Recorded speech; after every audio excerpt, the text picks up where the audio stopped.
All right, everyone. We're here. We're fun. We're burping tons. And it's DiceCasters. This is Rob. This isn't Robbie. Robbie isn't here. Robbie's a lie. Robbie was the only name that was in my head because he was distinctly the one that's not here. I'm Blake. I'm James. And we're Dicecasting. Oh, yeah. I sipped some Sunkist. Fun fact, I fucking hate Sunkist, but I was so thirsty that I just took anything. Why'd you ask for one? Dude, the only thing that you could have, the only thing you could have said I have that I would be like, fucking no, is ginger ale or fucking, what is that? Root beer. That's the word. Root beer isn't bad. Root beer's Aged garbage. vanilla. Aged vanilla. Aged. Do you know you can buy root beer extract? No. So we're trying to talk about Dungeons and Dragons now. Root beer extract in my D&D campaign confirmed. Speaking of fucking naming things off of food, so I work with a lot of different kinds of foods, and I was just sitting there going like, how can I mispronounce this to where it sounds like a D&D thing? Orange. What's that? An orange. An orange. An onion. An orangutan. The thing I was thinking about orange monster. Was, have you ever heard of arugula? It's like peppery lettuce. It's like lettuce that tastes like you already have pepper on it. Sounds like a gorilla. Is that? Yeah. So it's like, it's just like, oh, the half-orc chieftain, arugala. That fits. Yeah. Speaking of fitting, this segue doesn't. What have you done this week? RPG-wise, you watched anything? You seen anything that you liked? Well, I've been playing through Divinity Original Sin 2. Mm-hmm. Trying to get some inspiration for a D&D campaign that I'm making. Mm-hmm. I'm also kind of like revisiting lore from Witcher 3 and Skyrim. Because I'm trying to take inspiration from it, but at the same time not make the campaign video gamey. Right. Like try to make the sessions last and think about like, oh, this skill check goes there, this skill check goes that. Like Witcher 3, I think that's an awesome port for D&D because like every time you hunt for a monster, you investigate first. Okay. So like you talk to the villager, they say like, oh, I have a problem, can you fix it for me? And you agree on a price. But then you have to like find the tracks. You have to start thinking about like, oh, what monster is this? What is it weak to? What does it do? How does it hunt? Sometimes it's a complicated monster. Like maybe it's a vampire. It's part of the village. Maybe it's a doppelganger. Maybe doppelganger. Gangbanger. I can't think of it right now. Doppelganger. Yeah. And then you have to figure out like, how am I going to weed this person out, or am I just going to outright take them out? So I don't know. I feel like that is a good side quest port. That sounds fucking awesome. But yeah, right now just making sure that my campaign that I'm writing has I have beginning, middle, end. I need fluff now. Yeah. And I don't. You have A, M, and Z. You see everything between. Yeah. And I have a few side quests, but I need my players to actually make their characters first, and then I can do more plot hooks like that. But I guess we can already go. Maybe we can just kind of go ahead and like introduce it. But our main topic of the week is world building, and the main thing I think of when I think of that is like, yeah, watch lots of TV and like whatever favorite shows are, and even if you're like watching something that has like nothing to do with D&D, like you can still get inspiration from that. Like I'm watching I was watching fucking this show called Dynasty or whatever. It's some god awful show Hannah's watching. The weirdest camera angles on a show I have ever seen about people talking. It is fucking bizarre.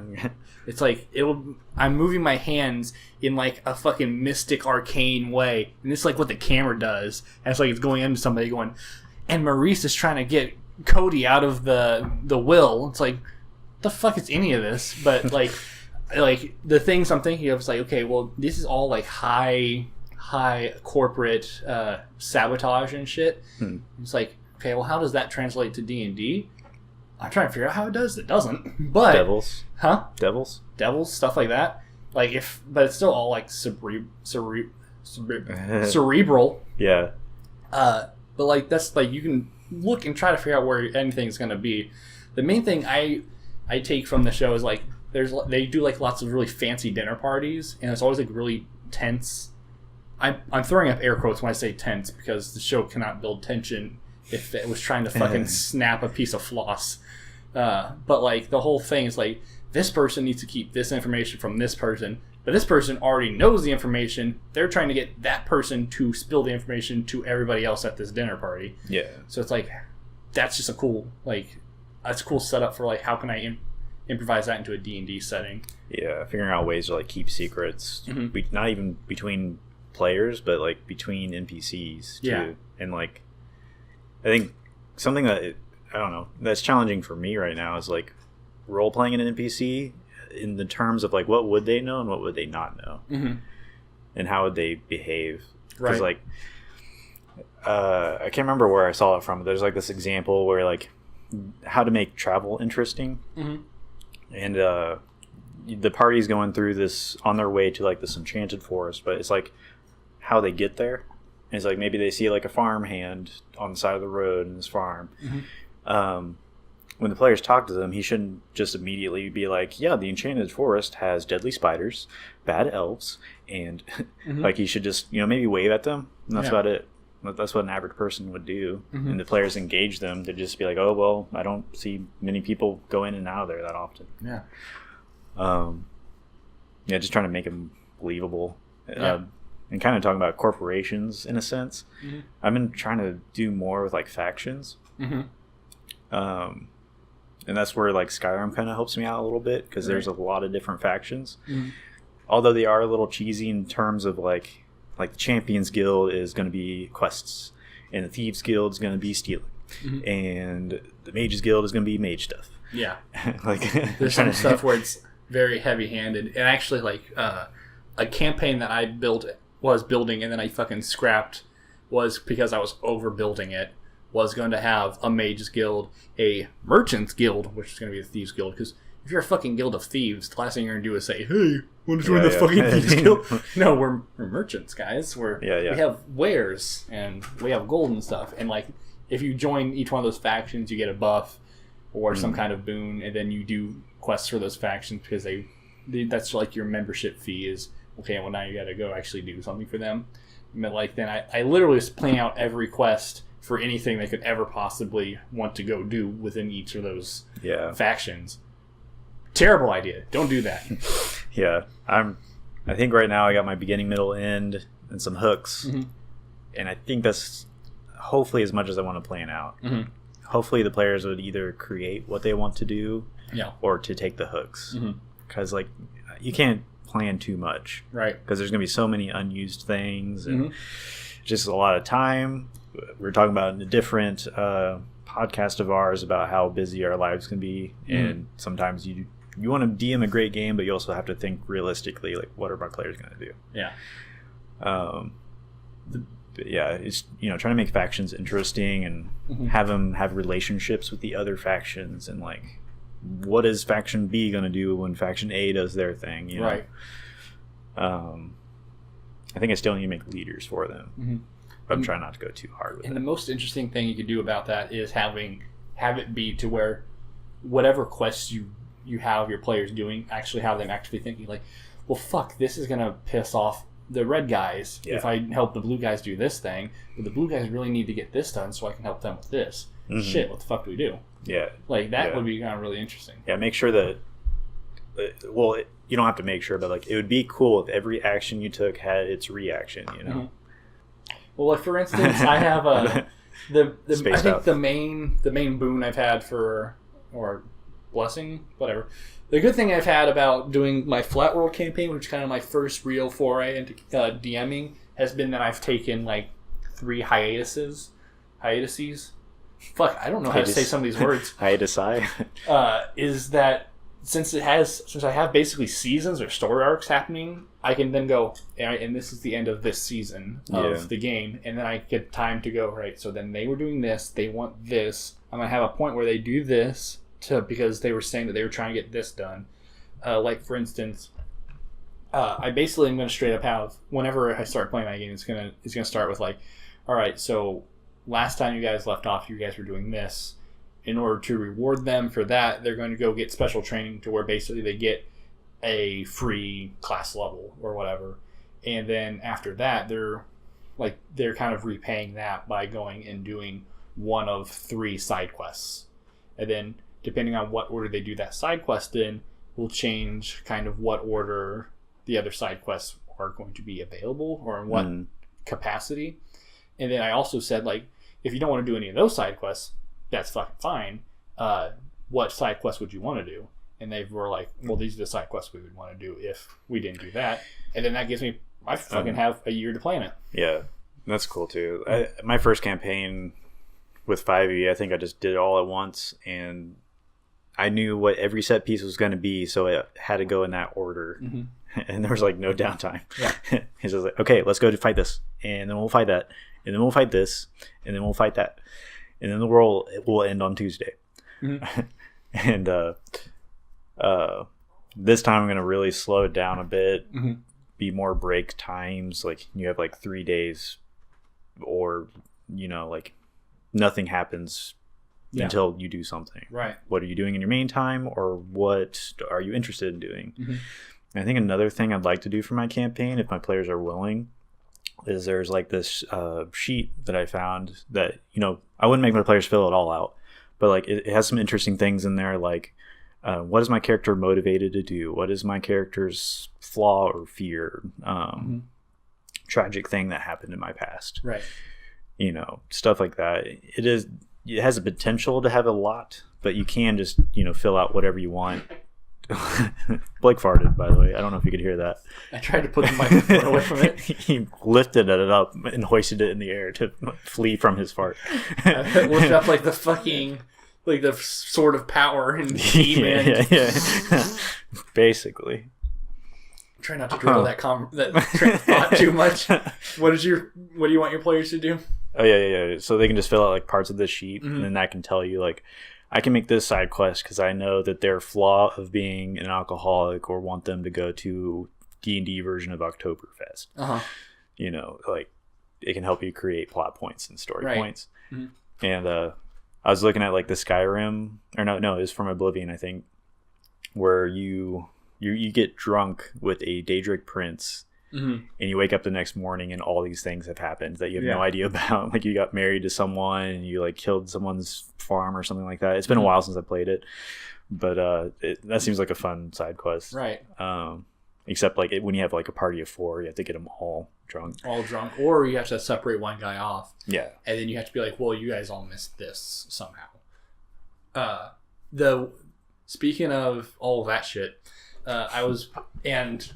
bringing that back to finding inspiration in things. So when we were talking on our last podcast about me wanting to make a new character to replace my revenge character, I got that done. Her name is Kufa. She's a Warforged in the same vein that my favorite character Exia was. And it was actually fucking, if we're getting back on the bitchin' train from last time for just a second, I also found out this was the character I originally wanted to do for this campaign, but I was told I can't make another Warforged. Turns out the reason he said not to do that was because it would ruin the event where fucking mimics murdered us all while we were sleeping. So the whole reason he didn't want that to happen is because Warforged don't sleep. Wow. So I made a Warforged. And the thing is, most of the time when I play a lot of Warforged. That's like my go-to race. Yeah. Just because I like races that have a lot of built-in story on them. Like Tieflings, they have a lot of story. The 5th edition Warlock has a built-in story, and like Warforged can have a built-in story with them depending on. Ethan, that DM lets us have a lot of like free reign with me kind of basically interpreting how Warforged can be made. But the one thing I always want to do is like say like certain Warforged are based off of people. So like Exia he used to be a druid, a half-elf druid before he was turned into a Warforged. Like their soul was transferred. And then like he was basically a blueprint for all the other Warforged, which all just have fake souls, basically. They stopped making those so that they could start because Exia basically kind of ruined the whole like don't make Warforged. They fucking ruin everything. This other guy shows up. He's like, I can make Warforged, and he makes Kufa. And she doesn't like. She thinks that she used to be somebody. The only reason she thinks that is because she has fears. She does not like being alone at night. She does not like. If you're a Warforged, the main thing that you are is you stay up at night so that everybody else can sleep and you get to scout like the whole time. Kufa doesn't like doing that because how fucking lonely and sad is that to just sit in the dark while everyone else sleeps, knowing you can't. Yeah. Because I watched Full Metal Alchemist, and like that's something that like Al says, like, just I don't like being alone when everyone else is sleeping. It's so lonely. Flavor is important. Like you can have a lot of fun if you play into that, because like maybe you can play with some kind of darkness aspect, like an enemy cast darkness at will or something. Yeah, and like, you know, dumb down your challenge rating because you know that one of your party members is going to have an issue with that. But it gives them a chance to role play that out and have a funny encounter potentially. Well, I mean, she's not literally afraid of the dark. It's more like it fucks with her to be like, well, fuck, everyone else is like a normal thing, and I just have to sit here in the dark while everyone else is sleeping. I just sit here for 8 hours, just basically by myself. Or maybe a villain tries to capture her and just leave her alone in a cell in the dark. And they were trying to like get to the bottom, and they're like, what are you like asking me? Like, why are you doing that? When I'm just like, she says like, hey, why don't we all sleep in, like, I'll stay up the whole time, but why don't we still go in shifts? Have 2 people up at a time is way better than just having one set of eyes. It's how she rationalized it to everybody. But really, it's, I don't want to be alone. Yeah. I think in my setting, I want to try to do a lot more with like water-based stuff, just because we don't do a lot of that. And it'll give some races a chance to shine that wouldn't normally be played. But I would definitely deal with like any race for sure. Warforged could be cool too because they don't really need to breathe. Yeah, they just go whoop, whoop. They sink down to the bottom. We'd have to homebrew that for 5e, unfortunately, I think, unless Eberron comes out. They have some kind of Eberron thing. That's already out for D&D Beyond only, though. Yeah. Well, yeah, you could probably Google it somewhere. Well, it's not that they can't swim. It's just that it's hard for them to. I think it's the only thing. They have like disadvantage on swim checks.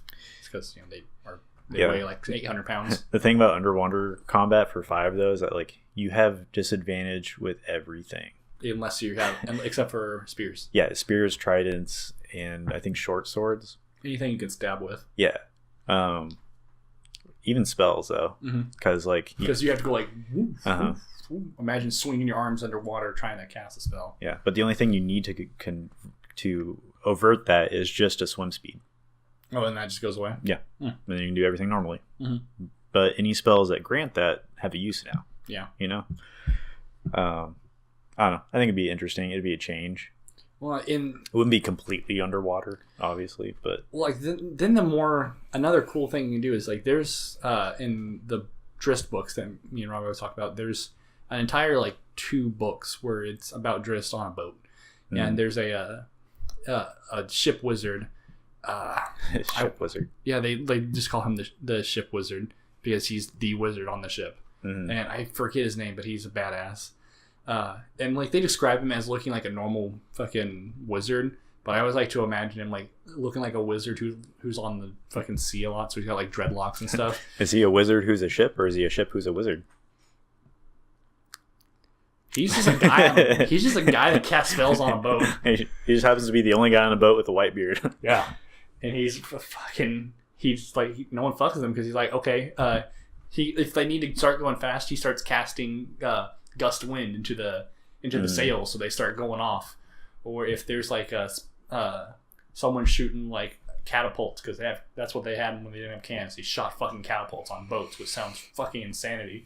So like, oh no, here comes that, and then he would intercept that with a fireball. Like just really cool. Ship to ship combat with fucking wizards sounds amazing. Yeah. But like when we did our pirate campaign a while back, it was a lot of just put the boats next to each other and then jump off and then fight hand in hand because D&D wasn't made for that. Yeah. Unless you have all wizards and stuff. But yeah, it's good to change it up once in a while. I think you just got to make sure it's not too gimmicky. Yeah. That was really the fun part about that campaign is one of those games where like it was literally us going like, man, wouldn't it be cool to play D&D with pirates? ... Hey, tonight let's play D&D with pirates, and we just like we all just ran home, made characters, and started playing D&D with pirates. That's funny. That was the game where I didn't realize pirates were evil because I'm stupid. Not all pirates are evil, I guess. Literally, pirates are evil. They steal and rape and pillage. It's like what pirates do. Like, didn't Jack Sparrow steal mostly from like the government? Why? No. Well, yes, but that's what my brain thought of was Pirates of the Caribbean. Look at us, we're swashbuckling. I'm pirate. I'm gonna rob. I'm Robin Hood on the seas. Yeah. But most people are thinking like when back in like 700 when like the year 700 when like you'd be sitting there on the docks and you'd see you'd see off in the distance a black flag with a skull on it and you go, fuck! Yeah. Then pirates are here. This is the worst day of my life. That's why he's so well known. What? I said that's why he's so well known. Yeah. Blackbeard. Like, for a long time, pirates were the worst thing that could happen to you. And now little kids are just like, yeah, I'm a pirate. Yeah. They don't know. I can't wait for another, 500 years. Then people are going to be like, man, I'm Nazi. Look at me. Little kids. Little kids. No. Done. Oh, man. I get to play with the oven this time. Wowzers. That was a sentence. Sorry. I have a dark sense of humor. I apologize. You're not allowed to have dark sense of humor. It's 2018. Dang it. Okay. Oh, world building. World building. So when we're building worlds, so another thing, I'm kind of simultaneously now building 2 campaigns. I say building. I'm throwing up air quotes. I'm not actually, but imagine that I am because I'm too lazy to do this. I did it. Anyway, I'm building a follow-up to a Hunter's campaign that we talked a lot about, the one with Neo in it. And I'm building up a follow-up to, or this 3rd season-ish type thing to our Flat World campaign. I'm going to call it Flat World because for gimmick's sake, say that the world is flat in that one. And everyone goes, well, what about this thing? Well, actually, the flat earthers have debunked that theory. One of our players is like, well, wouldn't the horizon be a lot further off? I go, actually, it's not because of how your how perspectives and water vapor and shit shit works. You just go to works. the Flat Earther blog. Yeah, I go to the Flat Earther blog and I'll be like, actually, I can explain how this is exactly like a spherical plane. But I'm building up to that. I'm doing a lot of stuff where I'm trying to figure out what the players want to do and how I can incorporate that. Because the main thing I'm trying to do is this is kind of the home stretch. If this isn't the last arc, then it's the second to last arc. And I want this to feel like the rising. This is when the heroes are fucking rising up the most. The last thing was them basically, stopping Tiamat, stopping the Black, which is the evil god on that plane. So that's a huge step up for them. Then they kind of smacked themselves down with Kryn making a deal. Well, he made a deal. Well, that was kind of me making it so people could survive. But he also had sent a letter to the White, so hey, come assist us because the Black's gonna attack, and the White is also evil. She's lawful evil versus the Black's chaotic evil. So the White's like, okay, sure, I'll fucking come help you after the siege is all said and done. So they defend this city, and then right afterwards, I did not plan for this to happen, but I'm like, you fucking sent a letter to them. They fucking know that there's a city that just got done having a war. Yeah, they're just gonna come in and take it, and that's what they did. They went, all right, looks like you guys cannot defend yourselves, so nice city, mine now. Yeah. And that's one way to get factions to play with each other, Yeah. Especially warring ones. Yeah.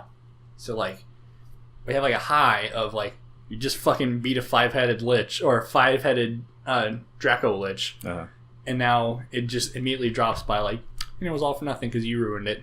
Pointing straight at a player, going, "You did this. This is actually your actions coming back." Yeah. And it's like, okay, well, now that I've kind of sufficiently knocked at least him down a peg, how can we start rebuilding him up? Yeah. What events can I help him with? So I've literally had him. I've been like, all right, there's gonna be a point where you have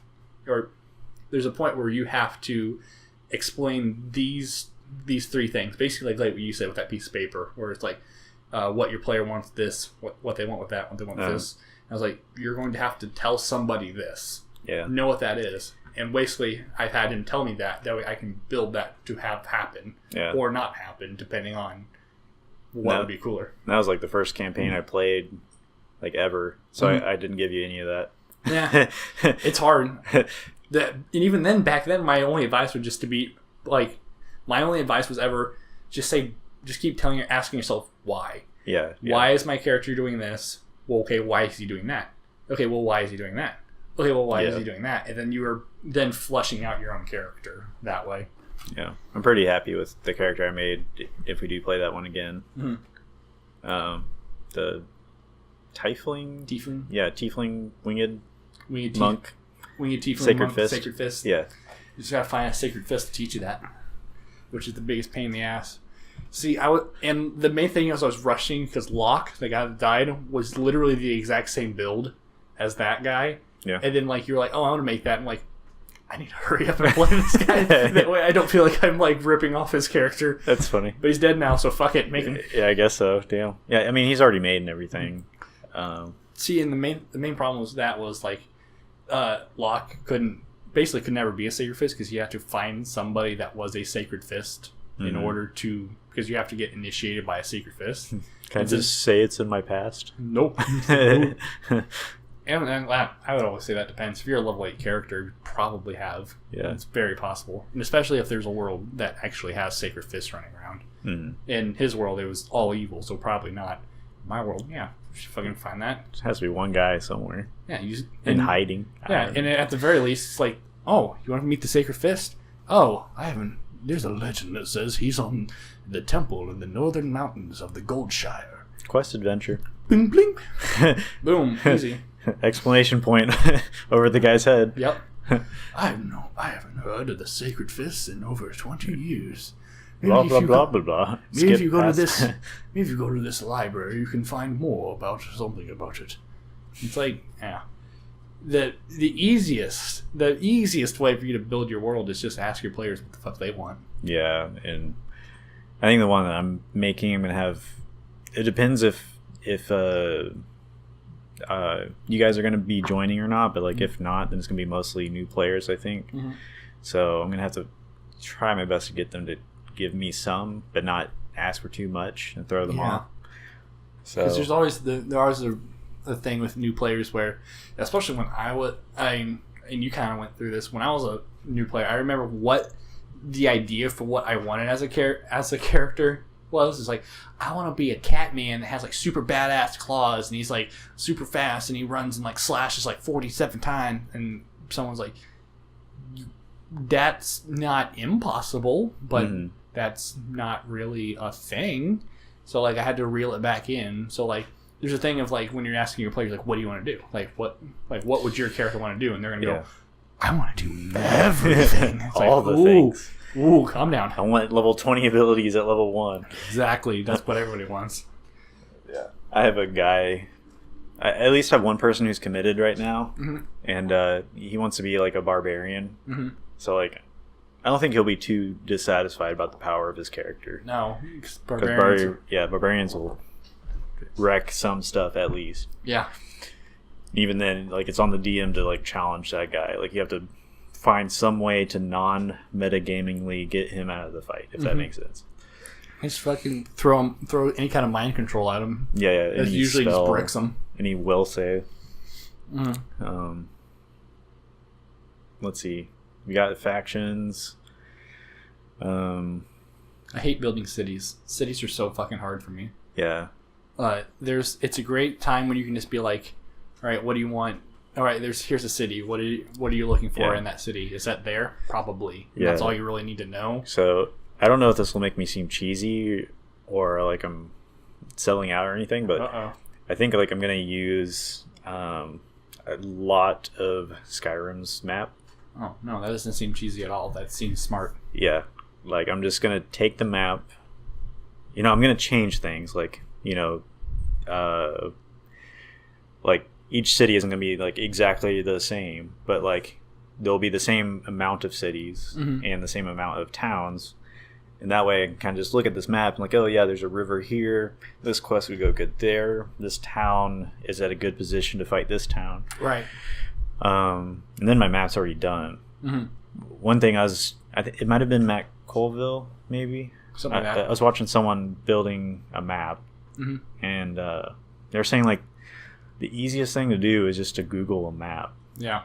And just find it. You can make it and make it really awesome, but at the same time, there's good stuff out there already. You know, you just have to adapt it and make it your own. Yeah, there's a the main what is it?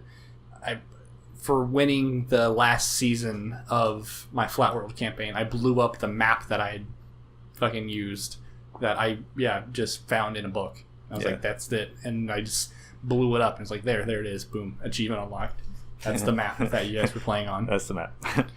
And and there's like, but then like I also go like, all right, this city is a big circle and they have this district and this district and this district, and the only reason they have those different districts because like that's where this would be and that's where that would be, that's where this would be.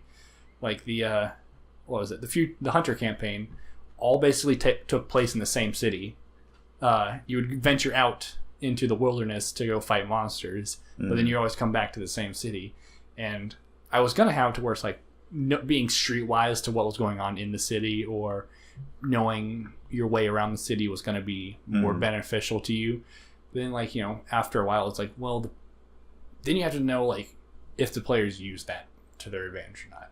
And if they don't, just don't worry about it, because like if your guys are just like, oh, well, I'm gonna go to this part of the city, it's like, well, they're not even trying to find like any kind of like extra paths or something. I'm taking the most direct path I can. It's like, well, okay, then I just won't worry about trying to enforce that idea. Yeah, definitely focus on what the players care about for sure.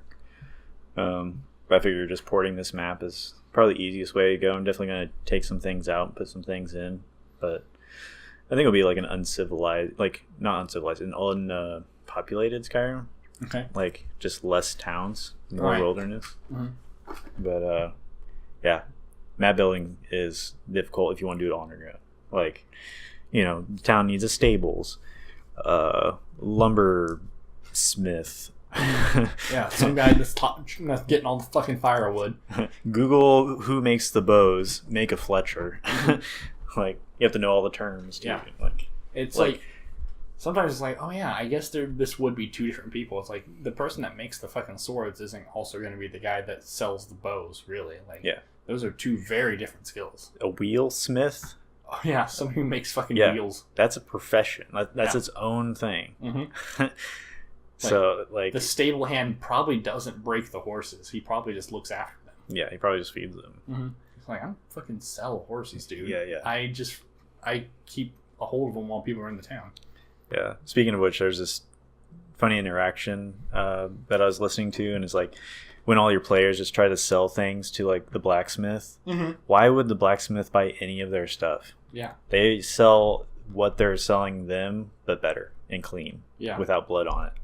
The only thing I ever say is like, okay, he'll buy that for the material. Yeah. So like to melt it down. It's like what? That's like $100 worth of copper. Or that's $100 worth of fucking iron that they brought me. So yeah, but this is like plus, or this is like fucking masterwork chainmail. It's like, yeah, and the reason you don't wear it anymore is because you got a fucking axe to the chest. That thing has a giant hole in it, and it's covered in your blood and everything. He can't just fix that and sell it and fucking eat dog shit. He's gonna throw it in his fucking furnace. Yeah, melt it down. Yeah, I think. Sorry for moving that. That caused some noise. Yeah. I think another part that I'm at right now is NPC building. Like having set NPCs that are interesting. Like, I think I was listening to Matt Mercer doing like this like he was taking feedback from people on making this like badass NPC who's gonna be a pivotal part of the player's story, right? And it's like he's gonna be a turtle, bard is all voted on, so it's all just smashed together, who is has a stutter, okay, and is an enchanted tattooist, okay. And it's just like all these like cool things that like the turtle part's weird, like doesn't quite fit, but like at the same time all of it put together kind of fits. Yeah, because like how stutterers sometimes help themselves is like through singing and like acting, so that kind of fits thematically, right? But I don't know, I just think that's interesting. Like, yeah, there's just turtle, he kind of stutters, but he's also a bard. Well, I remember that one week we did that like a mini shot, like a 2-hour or like a 1-hour game where you're playing Out of the Abyss with completely randomly generated. Yeah, it was fun. Fucking best. Yeah, like, Jaws bites and Lone Red. Yeah, they had really dumb names. Because we were like, all right, what's an animal? Oh, what's your werewolf name? What's your shark name? Jaws bites. Yeah, it's like shark name generator. Yeah, it's just like goofy shit like that. Something that can do that. I found somebody who what they do is they basically go onto those sites for like random stuff generator. And they have a spreadsheet of like, this is this person's name, here's a random thing, here's a random thing, and here's like their stats. And then anytime your player's like, okay, so we go to the blacksmith, who do we have? And you just go, and then cool. You go in there, you fill up blacksmith next to that person's name. That we always have that guy. You go, I know this is the guy, which I really want to fucking do. Yeah, because that's so smart. I think with my next campaign, I want some pre-generated characters that I can just roll out. Yeah, just like, this is Bob Schmo, and he's the blacksmith, and stuff like that. That way it can be more automatic with that. And also monster encounters. I'd like that to go faster, I guess, because like just looking through the book, looking for the monster in the monster manual, thinking about how many of these monster will be challenging for the players. If you hear ruckus, it's me pulling out notes. So I'm throwing down notes in front of James right now, and I'm showing him these are all things that you guys were fighting in the Flat World campaign. Let me see. Did I actually put anything past this? Yeah. So like, here's a bunch of different things that had their challenge rating written next to them, and that's just so I knew like that they're all right there. Since you can't see, it's basically just like your average notebook paper, but it's like completely filled out, and then you completely, or not completely, but like mostly wrote out like the stat block of the guys. Yeah, it's like if you'd probably hate to see my notes. If you're looking at these notes, I can't believe you're not fucking killing yourself. Yeah, like I totally free-handed mine. I use like the Kobold press or Kobold something. I know what you're talking about. Yeah. And then I could just add it in. That's what I've been doing for the Kobold breast thing you're talking about is what I've been using to build up NPCs after that. Yeah. Because I have their whole first encounter or their first kind of mission built out using those kind of pre-generated characters. Yeah, like I probably wouldn't know where my notes are at the top of my head, but like I just had like the stat block up on my phone, and I'd just say like, oh, I think 3 of these are good, probably good enough. Yeah. And that's how I do it, and the only notes I have is like initiative order and health point. Yep. But like, I don't know, I felt like even that took too long. But there's these handy things on your phone called the highlights when you're looking through books. And you can just click through. Yeah, and you can just go to the highlight. So like bookmarks. Yeah. But gotta automate it a little bit, not to bog down the game. Having all that stuff like right at the tip of your fingers is just so fucking nice. Yeah. The more pre-generated stuff you can find, the better. Yeah, I think at least once I'd like to try like a D&D Beyond campaign with like the map like brought up on like a display. Yeah. Just once, just to see what it's like. I never even considered it. We can probably somehow rig up a fucking projector. Yeah. And projectors are super cheap easy. now. Yeah. totally do that. Mm-hmm. We can even do it with a TV. Really, just plug a computer to it. Mm-hmm. Just to show what the computer's showing. Right. And that'd be cool. And like D&D Beyond, everything's just like a click away. You just search it in the search bar and it's right there. Unfortunately, you have to buy a full-priced book for an electronic version of it. Yeah. So weird. Yeah. It's the most bizarre thing. You think that would be cheaper? You'd think that, not having to bind and everything a book would somehow lower the price, but that ain't how the economy works anymore. Oh, nope. Not for us. No, sir. But, yeah, let's see. We got our NPCs, our factions, our world. I got my big bad guy made. The big bad. Mm-hmm.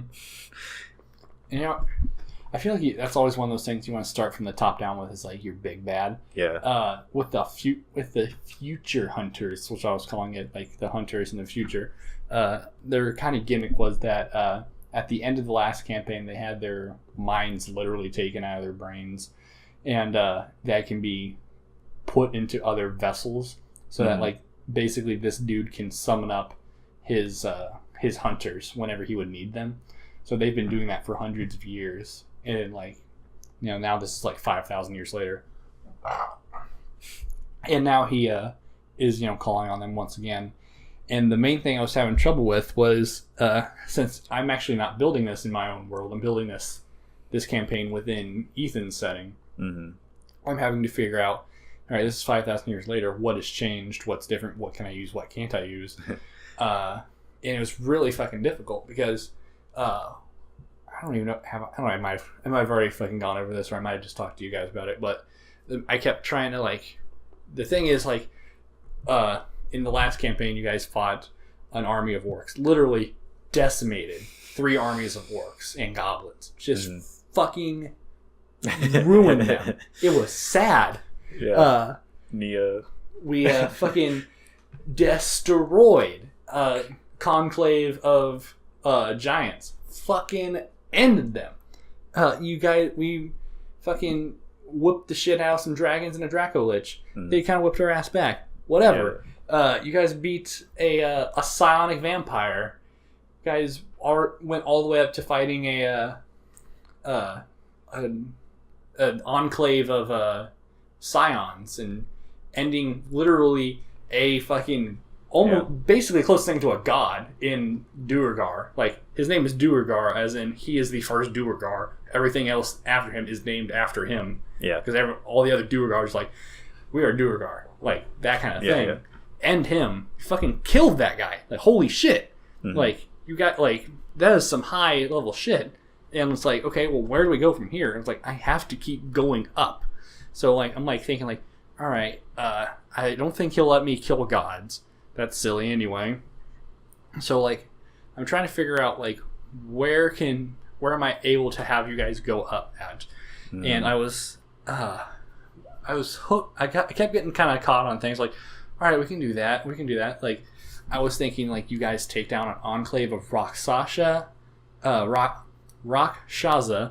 that were basically led by Adamisk, which is the main villain from the pirate campaign that we were playing, because that's on the moon of that same world. And his main thing is he was trying to collect all these dragon orbs, and dragon orbs in 3rd edition, literally you hold a dragon orb and you are more or less you have everything that this dragon has. So if you're holding the red dragon orb, you have an adult red dragon's breath weapon, and you have his fly speed and all this other stuff. And he was collecting all of those to become super uber powerful.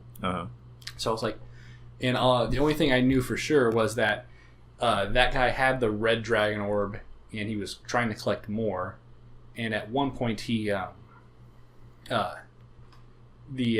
was okay, so maybe he got all the dragon orbs.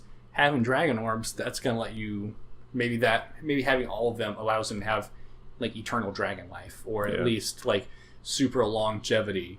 And Ethan goes nope, that's just not how it works. I'm okay, well, maybe he went to the astral plane, and since time works different there, he can kind of skip time that way. Nope, they wouldn't let that work. And I'm all all right, well, maybe he's like, well, anyway, he got killed because somebody blew up the dragon orbs in his face, and like that's what cracked the moon. I was like, okay, well, maybe he got kicked forward in time or into an alternate plane, and he had all this energy blow up in his face, and now he's like Fantastic Four back to life. And he's like, no, he's gone. It is a plot point that he is gone. I'm like, shit. Because I was like thinking, like, wouldn't that be fucking cool if everybody had a dragon orb and they're fighting a guy who's like who's just now has had a dragon orb so long that he's basically imbued with dragon orb power, and you guys are flying through the fucking sky, just like breath weaponing each other and shooting laser guns. Like that's a fucking finale to a thing. And like I'm like sitting here like, how can I make this campaign work? How can I make sure it's up over the top when everything is like, nah, it wouldn't work. Nah, it wouldn't work. I finally got it. I'll just say that. If we ever play it again, I've got it figured out. It's gonna be good. Yeah. And it's also finally listening to the players is the thing, because there was a point where I was like, all right, everyone, this is how the campaign goes. Like, well, we kind of don't want it to be that way. And I was like, you're in a corner now. It's got to go that way. Yeah, I think maybe one thing that we could do better at is explaining what the campaign is going to be like, or just the general tone, right? And then we can all say how we feel about it. Because maybe Ethan's, and I'm not saying there's anything wrong with it in any way, but I'm just saying like maybe they weren't prepared for like how grim it was going to be, or how dangerous it'd be, like with the mimics just eating you, and maybe saying like, oh, this is going to be a really grim world, it's going to be very difficult, death awaits you at every corner, right? Then maybe that wouldn't have prepared you per se, but then you would have been mentally prepared, like, oh, I might lose my character fairly easily. Yeah, and in a way he really did. We're in a world where literally the only deity that can really help you is a fucking evil god, because he literally lives on this plane now. Demons and devils walk amongst you. Like, in a way, he did build that up, but also in a way, when literally the kind of premise of the campaign is the prophet of hope. Like, there's a prophet like preaching hope, saying like, there's a prophet preaching hope, and he's saying like you guys will save the world. You guys are gonna do this. You guys are great. You guys are heroes. And when you kind of have that like basis, you're like, oh, okay. We're gonna get up and do it, and we're gonna be able to save the day, and it kind of still doesn't prepare you for the darkness that we've talked about previously. Yeah. But then also, to be fair, I think that he as a DM, you got to be open to the criticism, and from what I've played since then, it's very pulled back, and it's very like, all right, let's actually have fucking fun again, like like.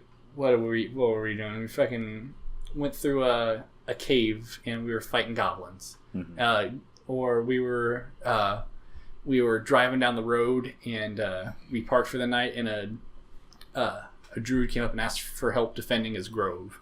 And we fought some more goblins. Like, nice, wholesome D&D fun, like that kind of thing, as opposed to how grimdark can this get. I mean, like World of Darkness, when we played that campaign, like the game's called World of Darkness, and I feel like that campaign is like one of the most like wacky adventures kind of thing. Apparently what's happened since I keep describing it as the Trailer Park Boys campaign, because I came in halfway through a session where a Catman wizard yells at a fucking Ottoman who's a mimic, and he's like, Chappie, what happened? Why is this place a mess? He's like, the goblins did it. It's like, yeah, where'd all our goblin slaves go? I had to eat them. They were making a mess. It's just like, just goofy off the wall shit that I was like, what the fuck is happening? Apparently now, like, we were in the Wizard of Oz. They killed the Wizard of Oz. Then they went to Aladdin. And they killed Jafar. Then they went into the actual Trailer Park. They went to the actual Trailer Park Boys TV show world and got the recipe for pizza and Coca-Cola. All right. And so now that's a thing. Huh. Yeah. So, like, when you know what kind of campaign you're getting into, it should be a lot of fucking fun. Yeah. Yeah. You know it's going to be off the wall and ridiculous.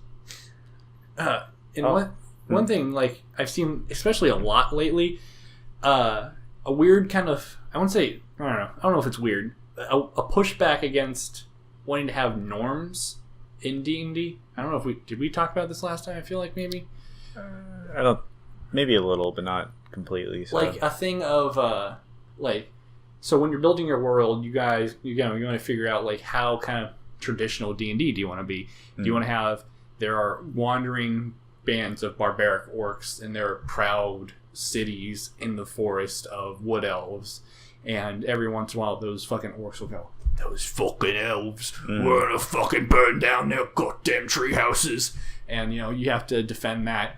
You have to help the elves defend the orcs, or you can have it kind of be the other way around, where the orcs are kind of like these huddled masses, where they're like they're barbaric nomads, definitely, but it's a lot more like they're fucking basically dirty pig people, and the elves are like no, this is our forest, and we will not tolerate you being here. They're smudges. They decide to fucking commit genocide on them. Yeah. And you have to kind of decide what kind of game you want to play in that way. But and that's very interesting. But there's also a weird thing of you have to have that kind of that baseline to have set up. Because I always see people wanting to get rid of orcs usually being evil. And it's well, but they are. They usually evil because they usually will go burn down a village and steal all the food, because that's just what orcs do. And the fun can be coming from subverting that expectation of your world. I think a part of it's finding a happy balance between not being too expected and changing things up, because I don't know. It just depends on what you like, I guess, and you be very clear on what your world is, who are these barbaric races and who aren't. Yeah. Because I think the main, at least from what I heard, the main reason why orcs are bad is because they have a god called Grumsh, and it's pronounced Grumsh. Grumsh. Sorry, maybe that's a World of Warcraft guy. No, it looks like it says Grumish. It's spelled Grumish, but it's Grumsh. So Grumsh, and he's feeds into the savagery of all the orcs. But in your world, if this god doesn't exist, then why would orcs be bad? Well, yeah, they'd be more likely just to be druids or shamans. They just live in the forest and they're very tribal. Right, and they can just be the nomad guys that travel around. They don't hunker down. You can explain why. Yeah. Maybe they do. And maybe kobolds are still evil because nothing about their dynamic really changes. And I don't know. I feel like a kobold, a dragon, would be their god. That's what they want to be. That's everything to them. If they're mining I don't know if mining kobolds are just from World of Warcraft. I've never read on the kobold lore, but a mining kobold could literally be why is there a group of that could be the cool thing.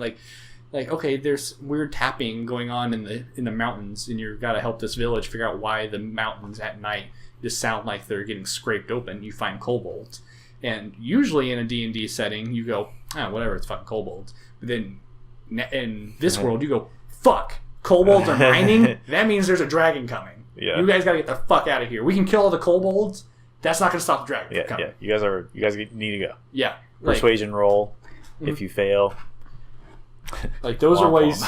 Those are good ways of subverting the expectations. But then, as opposed to, you should want to subvert or change how the players look at stuff, as opposed to just outright saying, "Don't have expectations." Yeah. Which is what I feel like a lot of people want to have. Tieflings are usually evil, and could be a lot of reasons why. There's implied reasons of, well, literally their blood comes from Asmodeus, who is evil. That kind of makes them want to tend towards, well, I could work for this money I want to have, or I could steal it. Or you can be you look like a demon, people are going to treat you like a demon. When you are being that persecuted all the time, you kind of have no recourse left. You can't sell your wares. People are going to be I'm not going to fucking buy my shoes from a demon. Yeah, it's the psychology of everyone tells me I'm a bad guy, so I'll be the bad guy. I guess I'll have to be the bad guy. Baddest bad guy. Yeah. But yeah, if you want to have your world have those expectations, the only way those really work is if you have a baseline for them. If you just have, if everything's just could be good or could be evil, just depending on, Mm-hmm. Like I feel like then there's no baseline for what your actual character in the world would think, which, I mean, in a way could be cool because then you don't go into any situation with any kind of way of thinking, but that's not how life works. Like you don't go into any situation going, I wonder what's going to happen. You go, I'm going to McDonald's, I'm going to get food. Yeah, I think it could be good to like sometimes for people to look up into the lore of things too, because like like a beholder.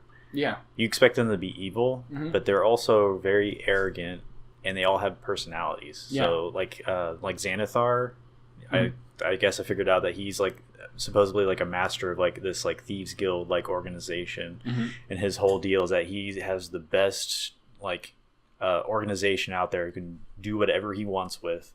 I don't know like how strong he is comparatively, but like he's not like outright trying to dominate everyone like you'd expect him to, because when people just look at him, it's like, oh, big eye creature dominates people or kills them. Yeah, but no, he wants the best thieves guild. Yeah, because he has the best thieves guilds. It's his thing. And like having that kind of like, because then you have that, and he's like, you know, if you have a character that knows about, or if you have a player that knows about that and can play your character as having that information, then that actually makes that player feel fucking awesome. For him to be like, I know how beholders work. This guy's not acting like a beholder, guys. Hang on a second. What the fuck's happening? Like, why is this guy just talking to us? This is not normal. Yeah. Like for instance,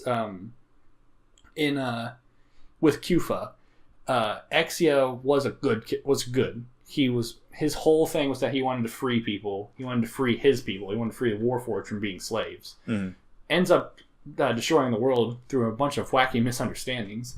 But now the world literally thinks Exia ended the world. They all think Team Plagueis are fucking evil. So Kufa thinks that Exia is evil, and it's like the worst thing you could be. It's like, don't be like Exia. Like, and so like, even though I know that Exia is a good person, my character doesn't. And I wanted to play that. My character is also religious to the Lord of Blades, which is like if you look up in a Warforged lore, it's like their closest thing to a god, but they know he's a real person kind of thing. He's more like a legend that they want to like build themselves towards. So like she's like, yeah, but like we should all be like the Lord of Blades. Funny thing about Exia is he had a lot of swords. Yeah. So he kind of fits perfectly into being the Lord of Blades. So she wants to be the Lord of Blade, but she doesn't want to be Exia. That's funny. She finds out that Exia and the Lord of Blades are the same person. She goes, something's fucking wrong. Something's massively fucking wrong. My friend is actually trying to find the Lord of Blades. If she finds out, or if she finds him and it's Exia, we're all fucked. I have to find my friend. Like the only reason that works is because I have information about how the world works, and I'm subverting it, even for myself. I guess to summarize is just make it believable. Yeah. If you're going to change something, make sure that it makes sense. Like, because really, go ahead. I mean, just saying like, I don't know, like, all the orcs can breathe underwater and they're now sea folk. Why? Right. Or like, you can do this whole explanation on evolutionary change, and this world just grew up differently, and that's how orcs evolved. Yeah. But then they're just still sea folk. Yeah. Like the main thing I've seen is like just make every race available in every town. Like make it super diverse and everything. And the challenge can come from organizations of things. It's like cool, but the only reason that's cool is because that's not right. Like orcs and dwarves do not work in the same bar. Yeah. Like, and then but if they do, then you create an entirely different campaign, which actually can be fucking amazing. Like if you do your fact style stuff, and you don't have to be like, this is the faction of orcs. You'd be like, this is the red faction. They have all kinds of folk in there. That would be really cool. But then at the same time, like, then you have to be prejudiced against the faction. You have to know what is the faction prejudiced against. Yeah. Well, if basically everybody's neutral and all the factions are true neutral, and no matter what, you're going to be you're going to be a good guy to one person and a bad guy to 10 others, and all those other people have like legitimate claims against you. I feel like then you kind of keep. This is just a weird tangent on at this point. I just see a lot of people saying that they want everything to be neutral. Yeah. If you go like that, then nothing matters really. Yeah, and I mean, you can try to do that, like not fusing, but pushing all the races together, and maybe you can have some interesting dialogue, like maybe the orc and the dwarf argue a lot, and they're always getting into fights, but it's not like serious, like to the death. But I think that if you do go that way, it's important to make some races rare, and some having certain prejudices against them. Yeah. But that's the thing. It's like a lot of them say they want to get rid of all that stuff. So like, then then just push them off to somewhere else. Or at the same point, you're just making green people and short people and pointy eared people. Like at that point, like you're kind of, I don't know. It's just a weird missing something in your world where like prejudice is kind of a thing that like people have, and like getting over that or playing into it can really be what makes your campaign cool. Like really the thing you guys would have found out had you guys done what you should not have done, which was actually look into what the orcs wanted in the hunter campaign, which was going to be like them coming to the sanctuary city and being like, we fucking surrendered. We want to help you guys because this town, like this world sucks. But we annihilated it. But you annihilated them, which is what I wanted you to do. And I wanted you guys to find out later that, oops. Yeah, it would have been cool. Like, we're looting through them. We find like a diary. Well, none of you could read orc. So you guys did find that, but you guys went, I can't read orc. And you dropped it. Okay. But I mean, like, that's not a punishment. that was going to be like the fun Easter egg that you guys find out later. It is what it is. If you guys would have just been weird and done something that you had no reason to do in the first place, and be like, let's go talk to these orcs. Like, you guys would have found out and like had a cool fucking like, we marched back with a fucking army of orcs behind us. Yeah, with an army of orcs. Yeah. I don't know. I guess it's just listen to what your players want and make it believable. Yeah. That's the best thing you can do is if your players ask for something, find a way to get it to them. Even if they ask for a fucking we want a deck of mini things. Let's see if you actually want that. Let's see if you actually want a deck of mini things. You can re-roll. So, all right. Ask your players what they want. Use pre-generated stuff. Use what the book has in it, and subvert or play into it accordingly, and make sure your players know what their characters should know and what your characters should believe. Sounds about good. The world. Also, comment down below what you guys do to build up your world, how you guys go about doing this, because this is always the hardest part of a game. It's like building, and it doesn't stop. It doesn't stop until that last roll. Yeah. All right. Well, it's time to go to bed. Night, guys. Peace out.